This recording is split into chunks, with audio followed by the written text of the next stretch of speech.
بسم اللہ الرحمن الرحیم الصلاۃ والسلام علیک یا سیدی یا رسول اللہ وعلی علیک و اصحابک یا نور اللہ اللہم صلی علی محمد کما تحب و ترضی عنہ۔ درود پاک میں ہر پریشانی کا حل، ہر مصیبت کا حل، ہر دکھ کا غم کا مداوع ہے۔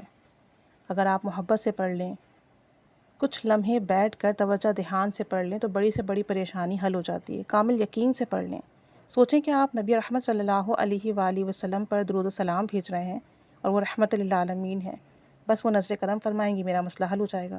جب اس تصور، دھیان، سوچ کے ساتھ آپ درود شریف پڑھیں اور خاص کر درود ابراہیمی پڑھیں تو پھر ناممکن کام ممکن ہوتے ہیں۔ ایک ہماری جاننے والی بتا رہی تھی کہ بہت کم عمر میں ان کا رشتہ آیا اور اتنی ان کو سمجھ بوجھ عقل بھی نہیں تھی۔ رشتہ گھر والوں کو بہت اچھا لگا، گھر والوں نے معلومات کرائی تو پتہ چلا کہ جی اچھے لوگ ہیں اور آپ کر دیں شادی۔ تو کہتی ہیں کہ میرا نا شادی کے معاملات بہت جلدی طے پائے، کچھ سوچنے سمجھنے سیکھنے کا وقت نہیں ملا اور میری شادی ہو گئی۔ اب گھر والوں نے میری شادی طے کر دی۔ شادی کے 3 سال میں نے بہت تکلیف میں گزارے۔ کہتی ہیں کہ کم عمر تھی، سمجھ نہیں تھی، بات بات پہ مجھے تانے ملتے تو میں سمجھتی کہ میری غلطی ہے، میں صبر شکر کر کے ان کی باتیں سنتی رہی۔ کہتی ہیں 3 سال انہی طریقوں کے ساتھ زندگی گزری، لیکن چونکہ میں انسان ہوں میری بس ہو گئی۔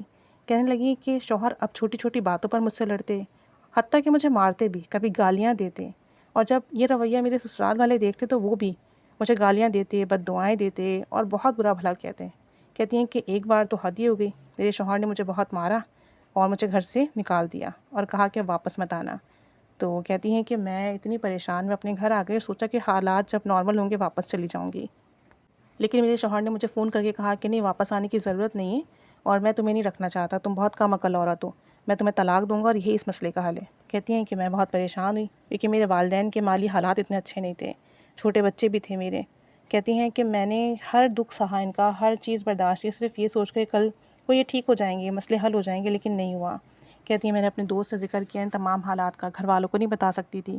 اس نے مجھے مشورہ دیا کہ درود ابراہیمی پڑھو عشاء کی نماز کے بعد، 100 بار، 200 بار، 300 بار، جتنا ہو سکے پڑھو، توجہ دھیان سے پڑھو، اس یقین سے پڑھو کہ آپ صلی اللہ علیہ وآلہ وسلم میرا درود سماعت فرما رہے ہیں اور وہ مجھ پر نظر کرم کریں گے۔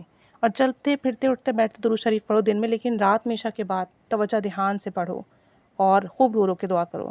کہتی ہیں کہ میں نے اپنے دوست کی بات پر عمل کرتے ہوئے عشاء کی نماز کے بعد 100 مرتبہ درود ابراہیمی پڑھنا شروع کر دیا اور خوب توجہ دھیان سے پڑھتی، پھر اس کے بعد رو رو کر دعا کرتی۔ کہتی ہیں ابھی صرف 2 دن گزرے تھے، تیسرے دن میرے سسرال والوں کا فون آیا اور کہا کہ ہم فیصلہ کرنے آ رہے ہیں۔ چوتھے دن وہ آئے اور انہوں نے کہا کہ ہم لڑکی کو واپس لے جا رہے ہیں، چھوٹی چھوٹی باتوں پہ گھر برباد نہیں کیے جاتے، بچے چھوٹے ہیں، بچوں کا کیا قصور ہے۔ کہتی ہیں میں اپنے سسرال والوں کی اس طریقے کی بات سن کر حیران رہ گئی کیونکہ میرے سسرال والے خود مجھے ناپسند کرتے تھے۔ بہرحال میرے سسرال والوں نے معافی بھی مانگی کہ شوہر نے مارا، اس کے لیے ہم بہت شرمندہ ہیں، آئندہ ہمارا بیٹا ایسا نہیں کرے گا، آپ ساری پرانی باتیں بھلا کر انہیں بھیج دیں اور ہم ان کے ضامن ہیں، اب اگر ایسا کچھ ہوا تو ہم اپنے بیٹے سے خود بات کریں گے۔